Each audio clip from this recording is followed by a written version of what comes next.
at the Improv. It was 2002. He came in, they were like, hey, this guy's got to go on. I was like, what? And they're like, this guy, he's got to go on right now. And he bumped me, and he crushed it. It was insane. It made me go back to zero as a comedian. It made me go back to zero. Because I was like, I don't know anything about stand-up after I saw this guy. And he only did 1 minute. Rob really stands out as the best. He was the best. There hasn't been a unique voice in comedy in some time now. And I think Rob is just the guy. The guy's got something in his soul that's different from everybody else. He's the single most prolific act that's ever lived. You never saw anything like it. It's 1 minute. Most amazing comic for a minute I've ever seen. How many laughs per minute could you possibly get? Don't be fooled. You can do great things in 1 minute. Actually, I'm also known as 1 minute, but that's just with women I've slept with. That's the funniest minute I've ever seen. How do I describe Rob? Inspiring, inspiring, inspiring, inspiring. Inspiring. Is that 5? I'd go so far as to call him irreverent, but sometimes he's being reverent and he backdoors you with the irreverent. And people love it. He's a human IED, you know, so he's an explosive. It's the most powerful 60 seconds you'll ever see. It's the funniest any amount of minutes I've ever seen. He's a girl-stealing son of a bitch. Like Good guy, though. Yeah. He's the spawn of some 80s hack who fucked that chick with the accordion, and now you got this. Dangerous. Awe-inspiring. Exciting. Fearless. Funny. So funny. Funny. That's the bottom line. He's just fucking funny, man.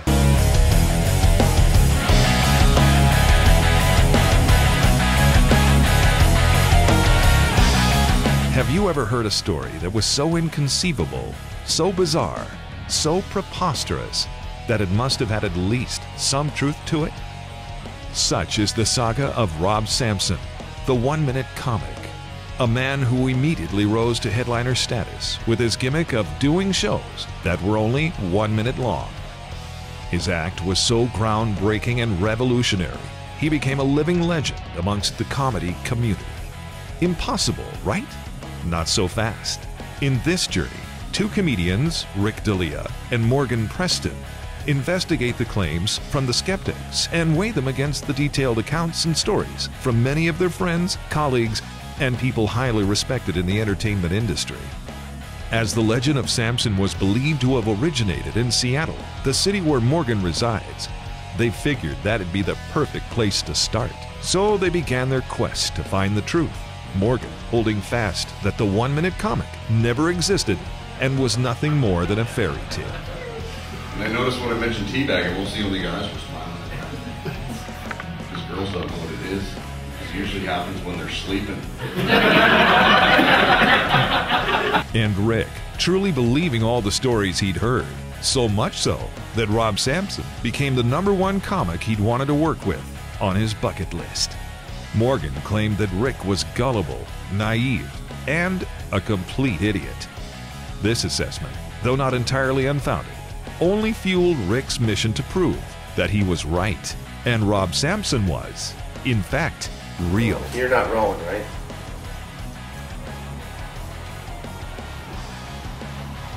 Tell me when it's rolling. It's rolling. Oh, fuck, really, dude? When I first moved to Los Angeles, the phone company spelled out the word apostrophe right in the middle of my last name. D-A-P-O-S-T-R-O-P-H-E-L-I-A. Depostrophilia.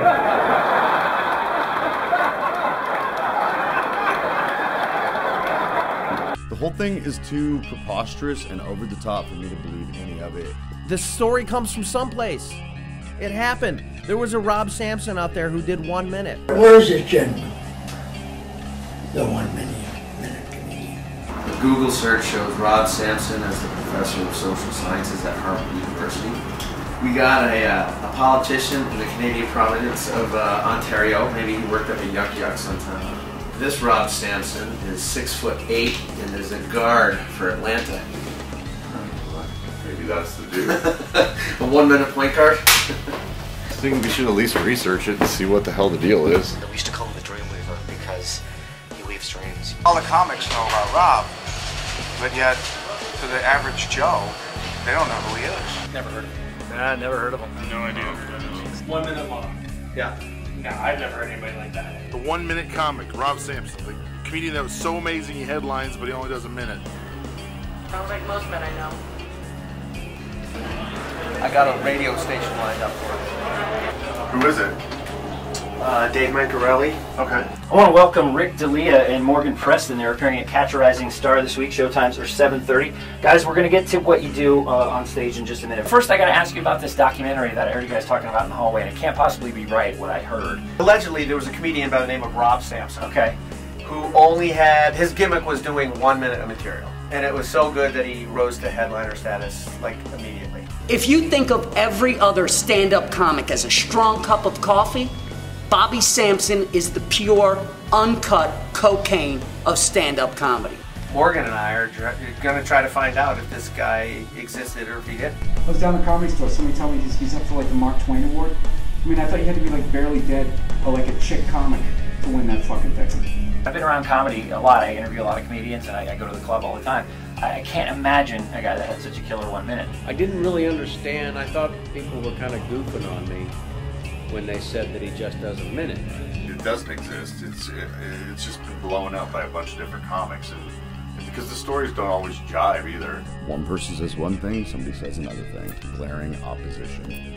It's gotta be people buying into the hype and just wanting to be part of it. I'm pushing it forward because I feel like shit needs to be pushed forward, but is this something worth digging up? Is there anything there? Dude, it's like the comedy equivalent of the JFK assassination, finding out. So this is something you guys have heard from other comics. This isn't this is just a rumor, kind of a legend in the comedian world. It comes from somewhere. I believe that somewhere there was a guy that did 1 minute of material.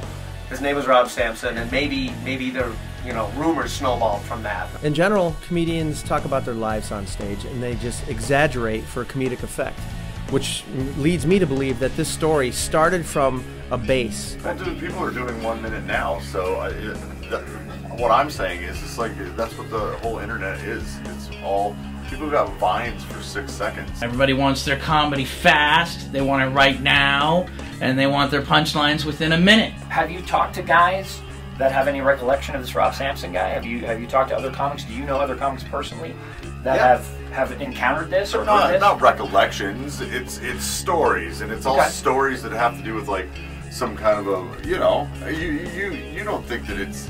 I mean, I know you think that there's. I think it's I'm real. not saying it's not real. I think he it's doesn't real. think it's real. He think. Well, you don't think it's real. You think it comes from somewhere. That's what you just said. I think it was real at one point in time. Of course it'd be awesome if we could find this dude, because it would just make a nice end to the story. But the whole thing is does fucking Bigfoot exist? No. I don't Jesus was real at one point, and now he flies and does all kinds of crazy. I think I can't say that on the radio. Well, Jesus was real by 5 or 6 other religions before Christianity. He just had a different name. It's about one-upping each other and trying to be the funniest dude in the room. And all comics do it. I've heard stories about this guy for years from some of my good comic friends. Like Billy Burr, I've known the guy. We started together. We opened mic together. This fucking asshole. First time I work with him, he's got a minute of material. He's bitching because he doesn't have a half-hour special yet. It's like, what the fuck are you gonna do for the other 29 minutes? Billy Burr, Bud Friedman, Rocco, like some guys that I have huge mad respect for, are telling specific stories about this guy. That, like, why would they lie? That's what we do for a job. We are liars. We make stuff up. Yes, we have a story, but 90% of the time the story is an inspiration for bigger things. It's 60 seconds of just like scary. That's 6 10-second bits. I mean, imagine the artistry it takes to get laughs at 6 10-second bits. It's phenomenal. Even like the fucking Ramones, they write a 1 minute song, but they wrote 20 of them. They gave you an album. I can see a comic bullshitting another comic in a green room, but established guys, they don't need that. But why does it matter? So, like, what's going to happen when you find out? Like, when I see Behind the Curtain of Oz? He doesn't like it because I keep pulling back I keep pulling back the curtain over what a fucking fraud this guy is. I just think Morgan is flat out wrong. You know why Rick's crazy? Because once he gets a hold of something, he won't let go. He's like a little fucking wire-haired terrier. He grabs this shit like a rat, and then I'm drug into fucking... Hey, let's just go to LA. Come to Reno. So they flew down to Hollywood to interview some of their friends in the business who were more than happy to talk about the one-minute comic. They simply sat them down in front of a camera, pushed record, and let them tell the story of Rob Sampson through their own eyes. They decided to start right at the top and interview the man who started the Improv Comedy Club 50 years ago. The man who launched more careers than anyone in the business, the godfather of comedy himself, Bud Friedman. Rob came into my eyesight, I guess, because of my wife, Alex. Now, Alex, as some of you know, is not in the business. It wasn't until she married me 30 years ago, but she's got a keen eye. We were in New York years ago, and Rick Catch a Rising Star, this young comic, went on and said, you should talk to him. I said, honey, he doesn't have an act. I said, you mean the guy, the creep that hangs outside every night when we come up here? You hated him when he came up and approached me, and now all of a sudden you want me to put him on?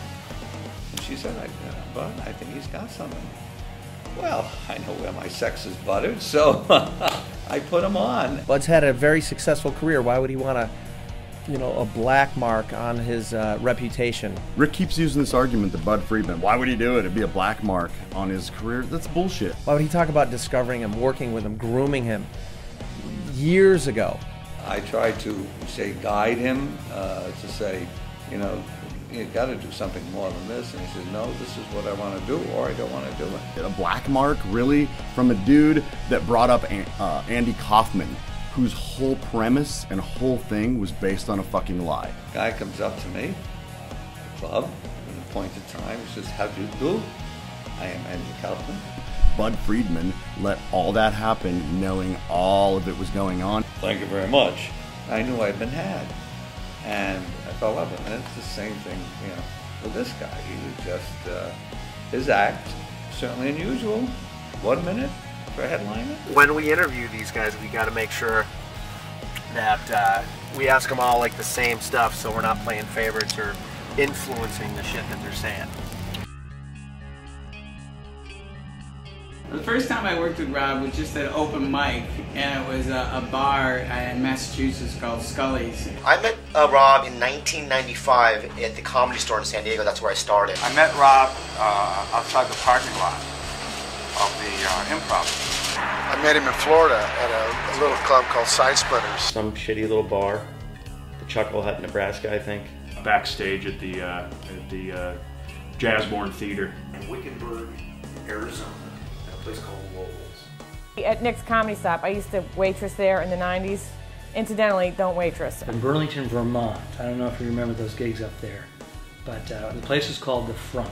The first time I saw Bob Sampson I was visiting Los Angeles, and my parents took me on a trip to a comedy club.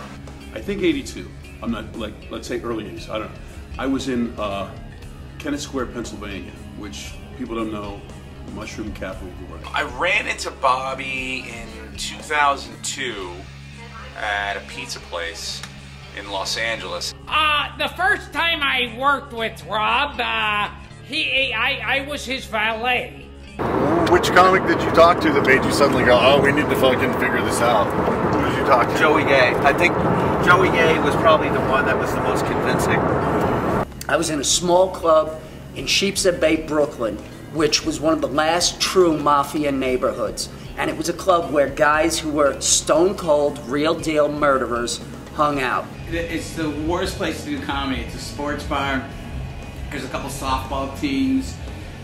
These guys, they had to unplug the hockey game to start the show. I saw that guy for the first time in the green room, and I heard, hey, you're working with the 1 Minute. I didn't know anything about him. I'd never seen him. I didn't know what he looked like. And I would have picked anybody but him. I thought he was just a fan at first, and then found out who he was. No disrespect, he's a genius, but he is a goofy-looking bastard. He's kind of gross as a human being, but the comedy just completely, saves him. He was so nice But then at the end, he left me like his bill. Like I had to pay for his pizza. Which is something you would expect from some guy with fucking 1 minute of material. I don't understand it. The first time I saw him, he was just starting out. I started with Rob. You know, we were doing open mics together like 15 years ago. He only had about 4 or 5 seconds at that point. Back then, he only had 4 seconds. It wasn't a tight 4 or 5 either, you know. He could do maybe 7 or 8 if he talked to the crowd. You know, they're not really very good. And over time, he got up to 8 seconds and 15 seconds. But when I saw him a year later, he had a full minute. I couldn't believe it was the same guy. And he came out and did a minute, and it changed my life. I'm not trying to be a dick, the guy was funny, but like, you know, I did a minute. I mean, you're supposed to do 45 minutes when you headline, so we co-headlined, he did 48 seconds before me, and it was the strongest 48 seconds I've ever seen. There's got to be more than that, right? I met him at a Make-A-Wish Foundation. We did a benefit show for a kid who was in a wheelchair. And not only did the crowd give Rob a standing ovation, the kid stood up.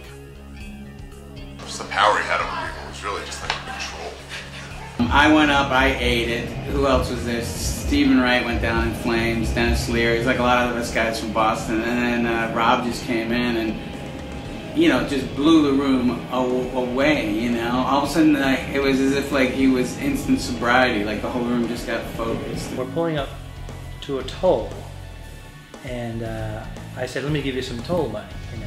And he took $2 from me and he said, your money is no good here. And he threw it out the window before he got to the toll. But in the entire time I opened for him, like he just kept walking out on checks, and I just kept having to pay them. Like the whole trip ended up costing me like over like $2,000. But you know what? You get to open for Bobby Sampson, so you got to take what you get. He was so quick. Bang, bang, bang, just unbelievable, relentless, like a Gatling gun of comedy. He was in Boston, I was coming from Worcester. I got there late. I only saw the last 10 seconds, and it was still totally worth it, you know. Yeah, he blew my mind. I was like, wow, that's kind of when I knew I wanted to do comedy. And I know that no matter what I say, no matter how hard I bring it, this guy is going to go up there and undo whatever I did within the first 10 seconds. I just remember thinking, I may never perform again. I was feeling really good about my comedy. 15 seconds in, I'm questioning my life choices. I wanted to quit comedy after I was done watching him. That's how good he was. It was a matter of, well, what's the point now? And I got up and I ate it for 45 minutes. And it was tough, but it's like, you know, it's my fault for even agreeing to co-headline with a guy that dynamic. Robbie was the consummate professional. I mean, he'd get mad at you when you were opening for him if he went a second over, because that cut into a second of his time. You do 5 seconds over, he's only going to be able to do 55 seconds, you know. You do 30 seconds over, boom, half his set gone, poof. The problem is following him, you know. I made that mistake just once, just once. I watched this minute-long set. I ain't following that shit.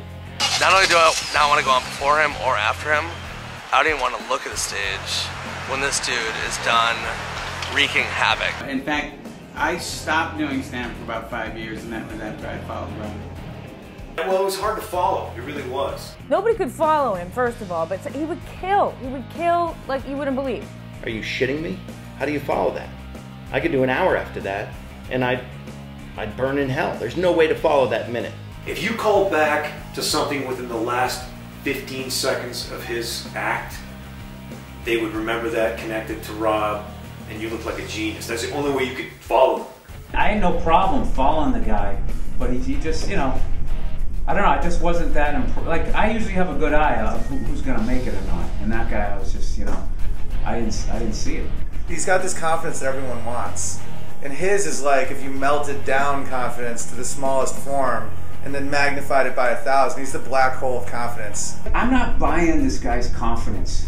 Like it's the typical Hollywood, he's carrying himself, you know, it's like that fucking chick with the brown hair walking around like she's not a whore, who hangs out with Bruce Jenner and all those people out there in Glendale, right?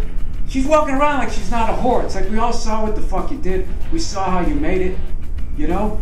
People, oh, what would you do if that was your girlfriend? I'd have her fucking steam clean. It's the White Apollo, and he's in a room with people who are literally murderers. 15 seconds in, not only am I a complete believer, but I look to my right and there's a guy who is a murderer, a killer.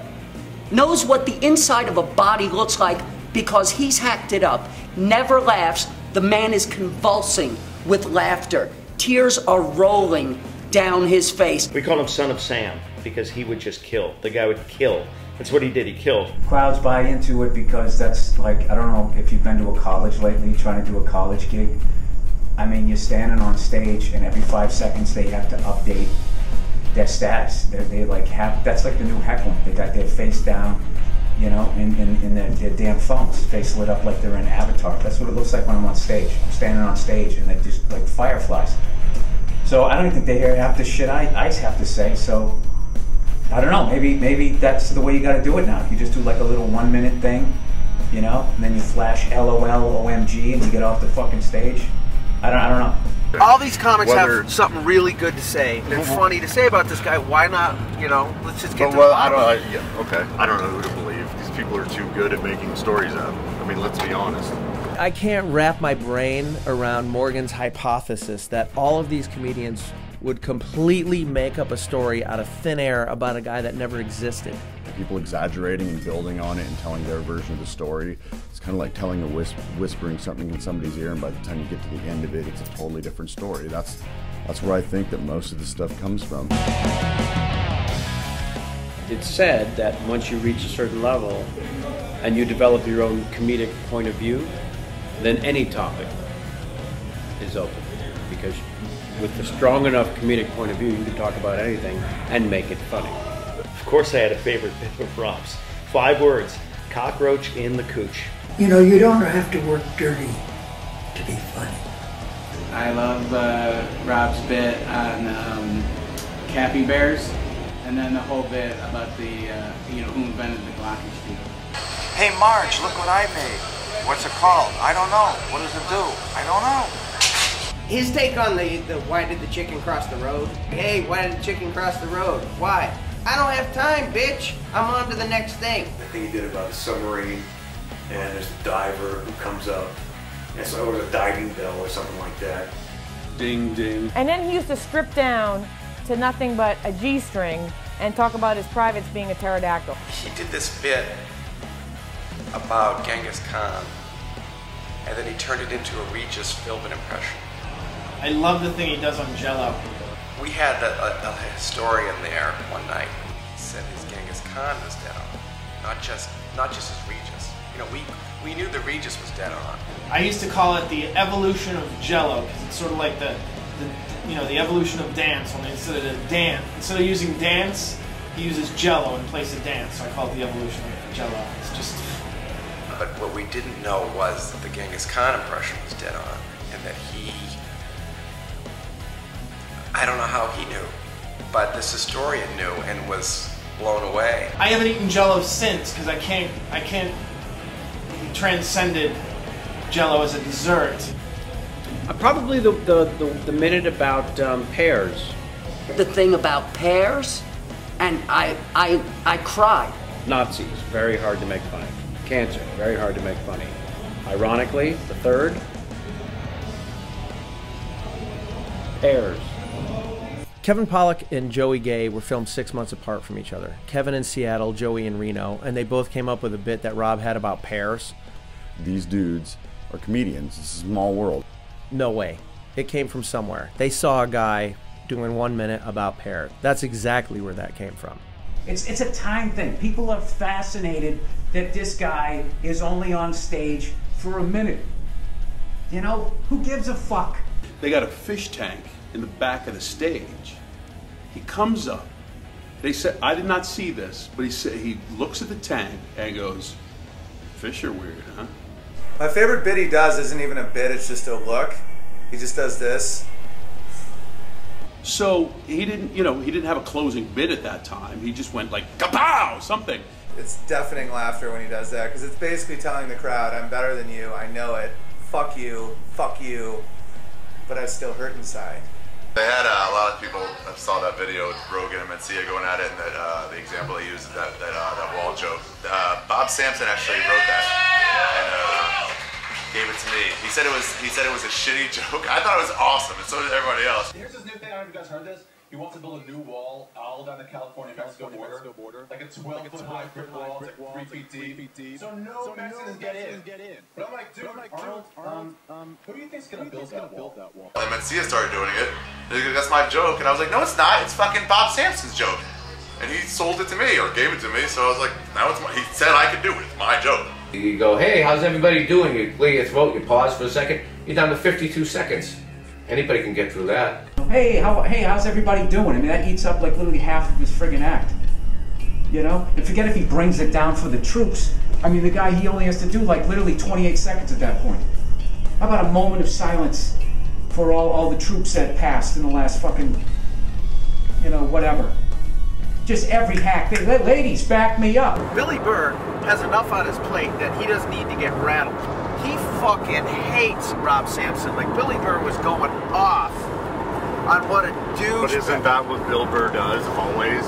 You know what sucks about this thing? I'm gonna come off bitter. I'm just fucking saying I'm just saying how it is. He's an intense motherfucker. I mean, and that's why we love him. I can't remember the question. I'm so hostile with this guy. What was the question?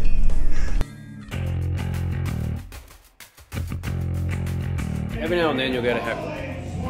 And it's in your training to know how to deal with a heckler. And if you can't, then you won't succeed, you won't have a career. You know, before Rob Sampson, comedy clubs, they didn't need bounces. You know, it was like, you know, he got so big so quickly, he started bringing in these crowds, and they were like... And they were necessary, quite necessary. It became, you know, the standard. Most of the people, if not 99%, know why they're there as an audience, and that is to listen. And some idiots actually think they're helping you. If Rob Sampson was in town, you know you had to have, you know, your shit stomping boots on. You know, it was something was going to go down. There was going to be some unruly fan who did not like something he said, and they accused him of stealing his girl, and then he would actually steal his girl. I mean, the whole fucking thing would come full circle, and you'd have to throw a motherfucker out. And they come after you after the show and say, basically, you're welcome. Hey, I'm the guy that yelled the shit out and helped you. You're welcome. And you just want to set their head on fire because they don't get it. In 1 minute, he could ignite a crowd unlike anybody I'd ever seen. He's not generally a violent guy. Rob comes in, kicks the fucking guy clean in the goddamn face. Square in the face. Kicks him in the fucking face. The cops come, the ambulance come. I was there when the ambulance came. And there were sirens. So things got pretty wild. Devastation. Waitresses are dropping their trays. People are falling over. 911. I mean, it's a freak show. Somehow his clothes came off. He came out without his shirt on. He emerged in a cluster of violence. I put my fist in his ribs and I start fucking pounding him on the ground. I could feel his fucking ribs cracking on my fist. I heard it. He starts pounding his fuck. It's bullshit. Every bit of it. Seriously, it's all bullshit. Why? Because it's not real. Have you ever heard of it? Besides these two dudes? They might be exaggerating again, but we also have Tom Cotter and Dov Davidoff and John Caparulo also telling a similar story about an ambulance coming and like a brawl breaking out. So they're probably stretching the truth here, but I mean, you don't think that these guys saw some shit go down somewhere? No, not at all. It's like the Bruce Lee of dealing with hecklers. It's like the 1-inch punch. It's China meets Arkansas. You know, it's almost like you don't know if he's going to do a Chinese move or if he's going to drive a tractor into your front porch. The craziest part about it, that night, Bobby did the best set I've ever seen him fucking do in my entire life. Like, he almost killed someone, not more than 10 minutes before going up, killed it. And they're all telling a very, very similar story about an incident that had to have happened somewhere down the road. Alright, well, I'd say Google it. I did. and you found out that you're fucking wrong like you always are. Okay, but Google, you can't believe everything on the internet. You know, Robbie's technique with hecklers was brevity is the soul of wit. Just bing, bang, boom, nail them. You know, when you get a heckler, you think 3 lines ahead, like, what am I going to say? But he's literally in the pocket, you know what I mean? He had to get in and get out quickly. It was just a quick, I fucked your mother, boom, right back into it. Everybody's hanging on his every word. They are enthralled, and a guy heckles.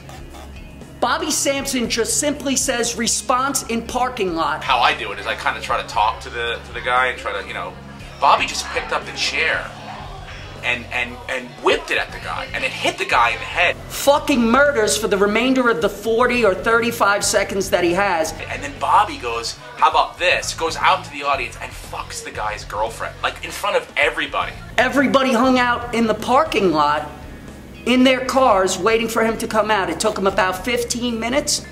And everyone is cheering and going crazy. It was so fucking brilliant. Even the heckler was applauding when he was done. That's the thing about Rob, is that he lives in the moment. So it's just these 2 dudes going, we did this bouncer thing, and then we got other guys saying, I jerked off on his face. It all sounds ridiculous. I saw him for the 3rd time. He did the improv. And this guy yelled out, hey, your face sucks.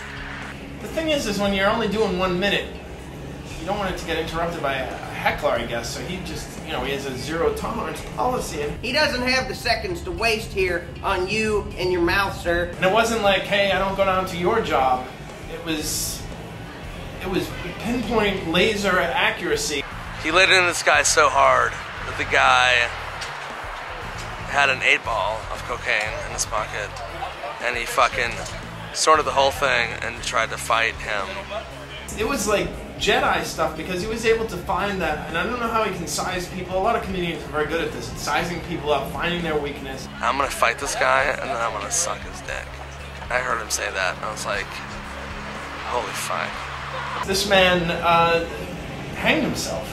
I went to the bathroom later on that night, and the guy tried to commit suicide. He was hanging off the toilet and a noose. I don't know for sure that this has never happened, but this is the only time that a heckler has committed suicide because of the response from the comedian. And I actually pulled the guy off the noose, and I was like, breathe, like I resuscitated him.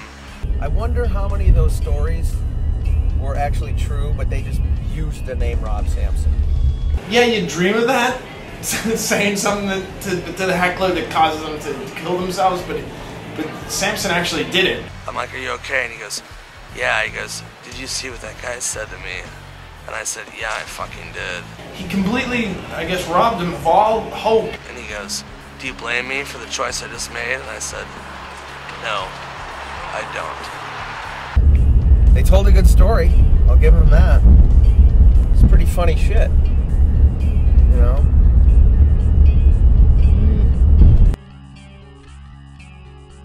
You found that tape and that turned out to be bogus. But what does that tell you? There was a tape that said Rob Sampson 1 minute comic. Do you think just another comedian? Going through my cassettes, and I found this one here. And I know you're a comedian. It says 1 minute comics. Obviously, again, you're right. That tape proved, you know. It's handwritten. It's just a dude. There's something on it. It's weird.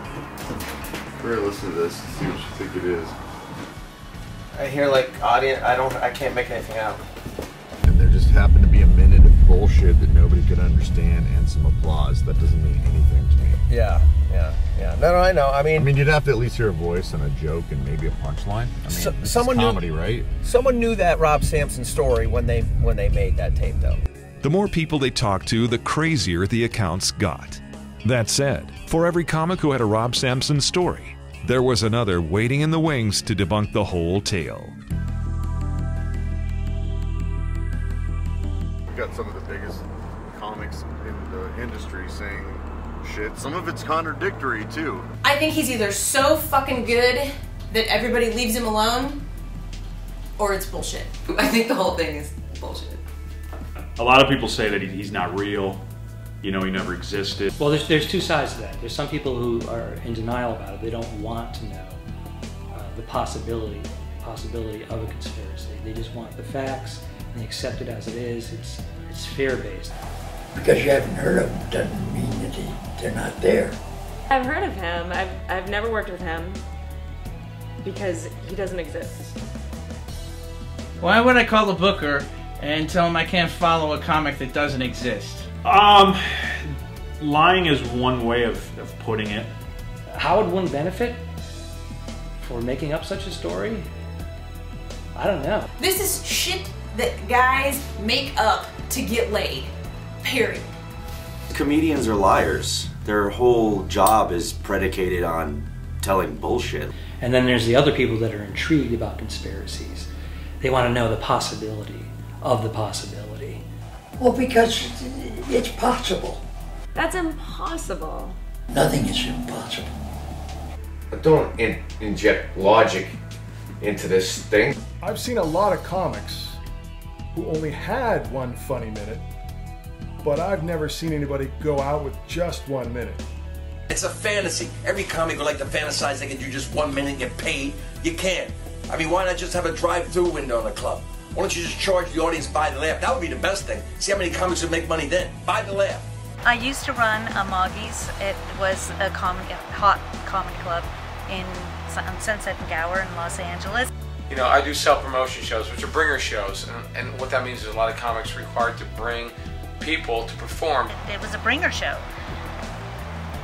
That's the only way I could fill up the room. I had the hottest show going on about a year after I moved out here, and Rob was the guy that called me. Rob Sampson called me, and I said, can you bring 8 to 10 people? And he said, sure, it's not a problem. I'd heard of Rob, but I didn't really know Rob. I heard people talk about him, but I was like, all right, yeah, but you got to bring people. He's like, oh, yeah, I can bring people. Are you sure? I'm like, you know, because you can't be on the show unless, I mean, I can't give you a good spot. He's like, no, I can definitely do it. And then nobody showed up. 1,600 people showed up just based on the rumor that he was going to be there. You've got to be able to bring people because I've got to supply an audience. He never even showed up. So are both of them lying? Because if one of them's telling the truth and the other one's lying, that means Rob Sampson called either TK or Diana or showed up or didn't show up. You know, I booked him like twice in a row and he didn't bring anybody. So would you book him again? Fuck yeah. And they don't even know each other and they're both telling the same story, but... They're not telling the same story is what I'm saying. It's similar. Yeah.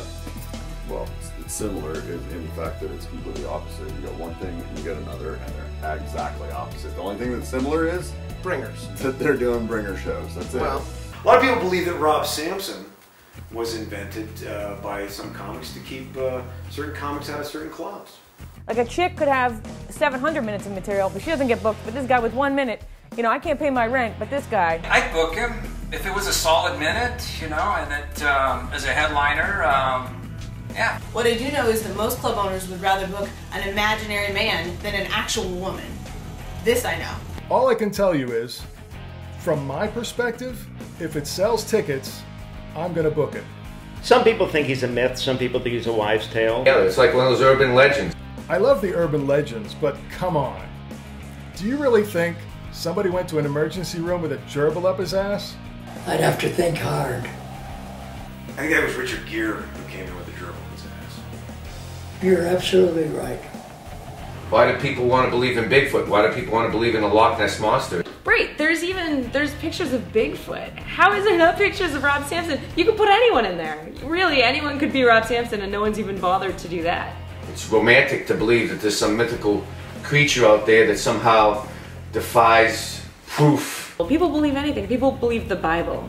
People are desperate to believe that Elvis is still alive, that the Kardashians are somehow relevant, that free healthcare is free, that windmills would make a difference. Come on. Certain myths are created to scare other people out of that culture. If I was going to market something like that, I would want to put a video on YouTube. Not the whole minute. 24, 25 seconds. You know, you don't want to give it all away. I would believe it if there was a parody video even. There's nothing. Do you have any video of him? There's never been. There's never been video. There's never been audio. There is no video evidence of him, and I'll tell you why, because there are cameramen that would just get their camera set up, the tripod, everything. By the time they get it all set up, boom, thank you, good night, he's gone. Have you yourself seen him? No, you've not seen him? Yeah, he's not real. If you're not from here, he is real. Because I will lie to you. There's either that or they're willingly lying. There's that whole catfish thing that's going on that people think is great, to pull one over on somebody. I mean, the stories are pretty spectacular. It's genius if you think about it. Basically, when I'm on the road, I like to further the story of Rob Sampson because I like to lower the standards in the entertainment industry. I know it would be hard to believe that that many people could carry on the lie, but what about Santa? How many people had to lie to pull that off? I mean, that's like kids when they say they've seen Santa Claus. You're all of a sudden way cooler than the kids who haven't seen Santa Claus. Okay, there are mythical figures throughout history. Santa Claus, Tooth Fairy, Easter Bunny, Kaiser Soze, Jesus, Rob Sampson. Rob is the only real one out of all of those things. He has to be real. This can't be true. And if it is true, then it's fucking amazing. People don't know whether he really truly exists or not. But here I am, I'm telling you firsthand that I've worked with the guy and I've spent hours in a vehicle with him. I mean, Al Ducharme, I love him, but he has an overactive imagination. People want to think that he's a part of a conspiracy. Sure, why not? It's fascinating. I've heard rumors, I've never seen him, but I heard it was Mickey Rooney. Yeah, I thought Mickey Rooney was the 1 minute comic.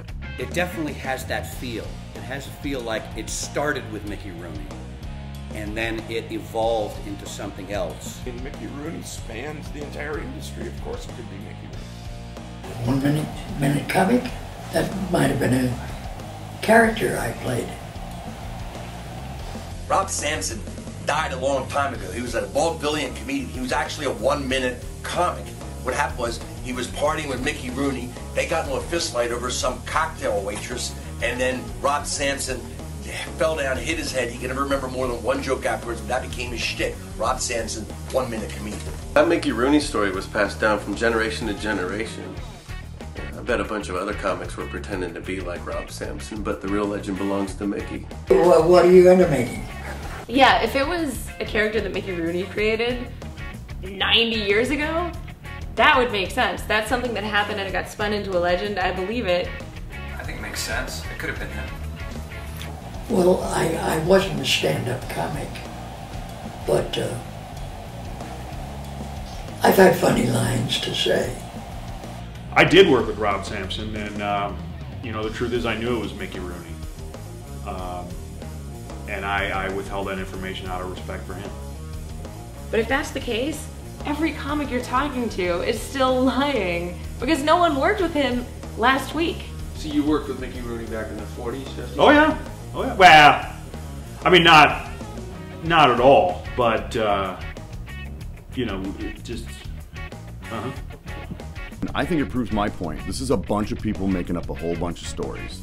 So it would make sense because there's young people, clear up to old people. It would make sense for somebody from way back who has had a long career and just continues to fuck with people. Maybe the guys are bullshitting each other, but they're all coming up with a kernel of truth. One of the rumors that Morgan and I heard was that this Rob Sampson created the Aristocrats joke. And then they left him out of the movie. One of the main reasons I think it's fake is because of the fact that you got your Aristocrats joke, you tell somebody one thing, and you say, here's the beginning, here's the end, fill it in. That's what these comics do. Dude, half the people I've talked to that did the Aristocrats joke and went on camera to do the Aristocrats joke have all said, I've never heard the joke. Look at the Aristocrats joke. It has a structure to it. It has a base. There's a setup and then a punchline that every comic tries to top each other with. I don't see that in a Rob Sampson story. Kevin Pollak didn't know what Joey Gay said. He didn't know what Gary Gulman said. He didn't know what Allie Green said. It's not like they're trying to top each other. You know what I mean? Like at least with the Aristocrats, you know the joke. Richard Lewis said that he didn't know, had never heard the joke. Dudes that were in it say they've never heard the joke before. Here's the premise, here's the end, go for it. So I'm not saying you're totally wrong. I'm saying I don't know what I think, because we need to figure it out. That's the whole point, I guess.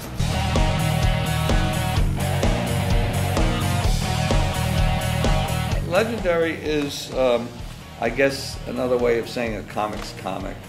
The guys that, all the other comics talk about. Wait. He's called a comics comic by who?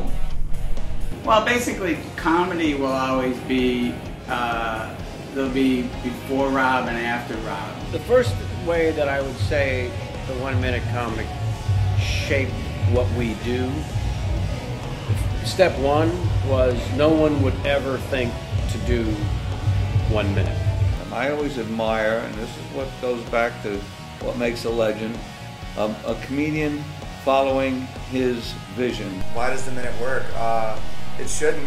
Once you see it done in 1 minute, that's off the table. I've just never seen anybody change a room in 15 seconds and make 200 people a believer. I was amazed. I was amazed. Rob just has the touch. Something comes out of him that makes us stop and watch because there's just no fear whatsoever in his soul. And you see that as an audience member and you see it as a comic. Everybody's fucking flipping out about this guy. Oh, he's on his 20th special. It's 20 minutes of material. And they roll credits for fucking 45 minutes.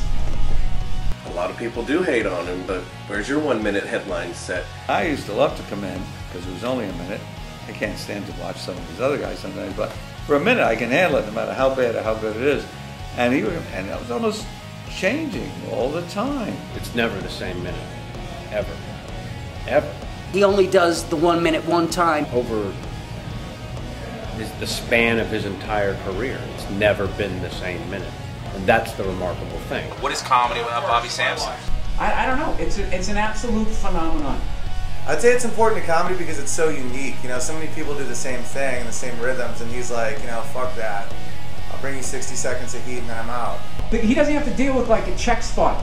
You know what I mean? Like as a headliner, it's like right around like, you know, about 40, 41 minutes into your act, they drop the checks. Just carpet bomb the room. You completely lose them. You're standing there like a homeless guy in a bus station trying to get everybody's attention again. Then you got to build them back up again. When does that happen in his act? Second 41? His impact on comedy has been fast. It's like that. He tries to hone his words so that there's so few that they mean so much. Less is more. I don't mind when somebody comes up with a catchphrase or they got a fucking puppet. And they go, well, next thing you know, they're playing with a Vancouver Canucks play. That doesn't bother me. Okay? At least they're doing an hour. Alright? If you want to go up there and dress like a bag lady and create a character, I don't give a shit. Just do your goddamn time. So it's time, look, make us laugh so we can get out of here, alright? You know, the car's running. You talk about the triple crown of comedy. You're talking about George Carlin, Rob Sampson, Tom Cotter. The fact that these two just couldn't hold it up to Rob Sampson. Rob Sampson's #1, always has been. And I got this running ramp. It's gonna have a whole new, like, sea of 1 minute hacks, like salmon, just coming up the fucking comedy river. Looking at me, oh, what are you doing an hour for? Why don't you just cut all the fat? I mean, there's cutting out the fat, and then there's 1 minute. I'm already starting to see it. Seeing some of my friends, they're doing like 38, 36 minutes, thinking I'm not noticed, just giving in to the fucking trend, like Rod Stewart, when he decided to become a douche and he started doing disco. Remember that? Then they found all the semen in his stomach. Right? I mean, how many times does this have to play out? How do I get to that? How do I get to that place? I was in the hospital one time, and he came to visit me, which I didn't expect. I mean, he didn't come in the room, he just, walked by and said hi.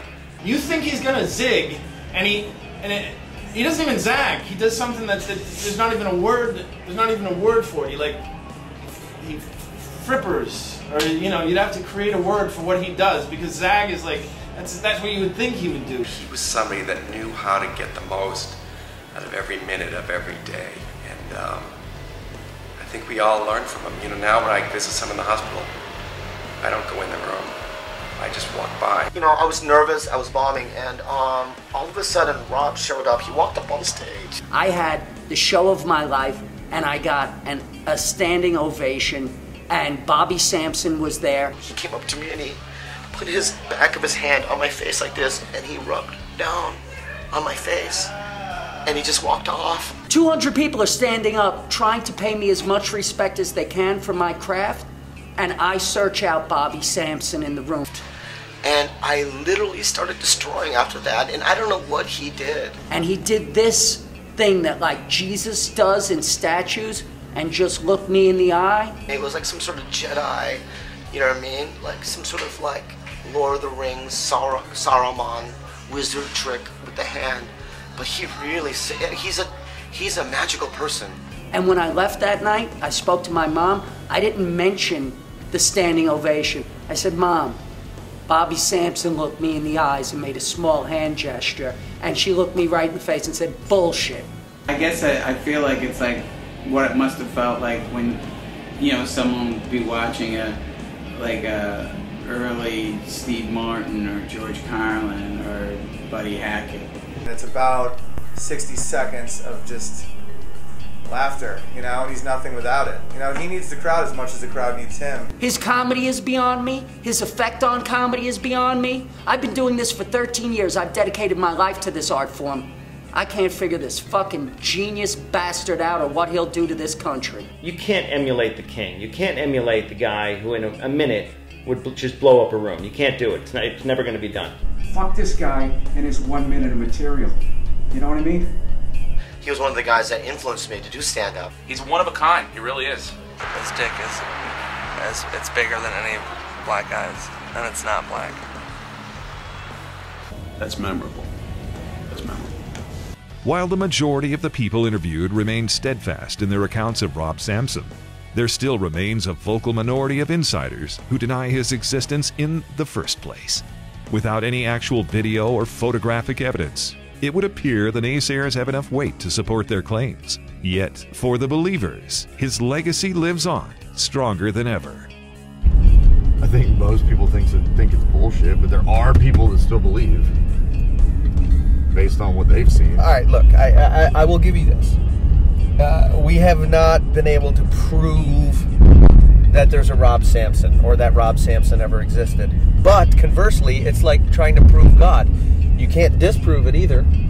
You're there with it, huh? Or you just want it over? I don't know. Look, I mean, first of all, I will never admit that you're right. I will never admit. You sound like a Patriots fan. Words to describe Rob Sampson. Amazing. Audacious. Bold. Brilliant. Caring. Confident. Charlatan. Dedicated. Devastating. Devastating. Epic. Fictional. Energetic. Illustrious. Insane. Irrepressible. Legendary. Magnanimous. Neurotic. Outrageous. Petulant. Ridiculous. Voracious. Well-groomed. Geeky hater.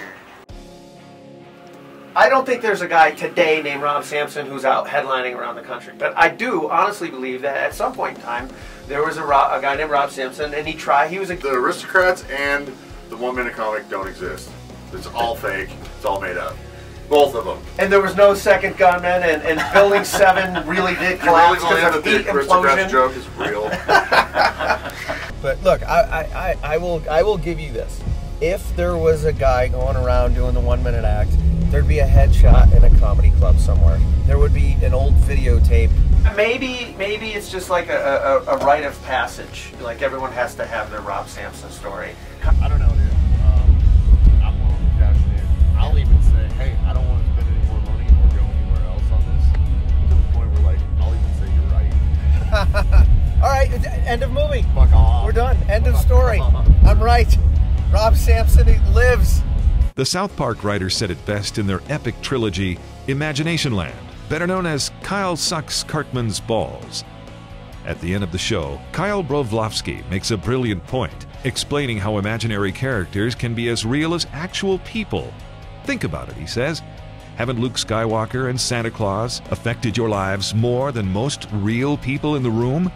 I mean, whether Jesus is real or not, he's had a bigger impact on the world than any of us have. And the same could be said of Bugs Bunny, Superman, and Harry Potter. They've changed my life and the way I act on this earth. They might be imaginary, but they're all going to be around long after we're dead. So, in a way, doesn't that make them kind of real? I mean, more realer than any of us? See, what's happening here is really great. The myth is alive.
thing 3 years ago, and half the people in our movie weren't even famous when we first started it.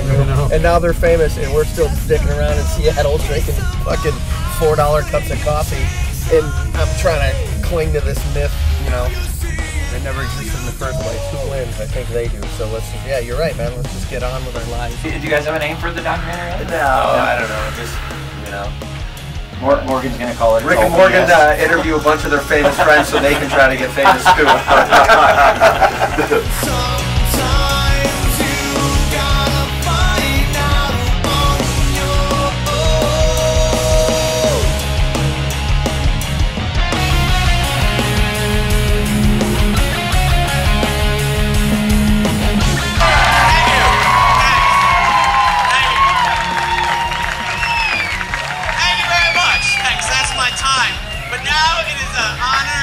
To me, and boy, folks, you're in for a big treat. He hasn't done comedy, I don't even think, in over 5 years. Please welcome Rob Sampson. Rob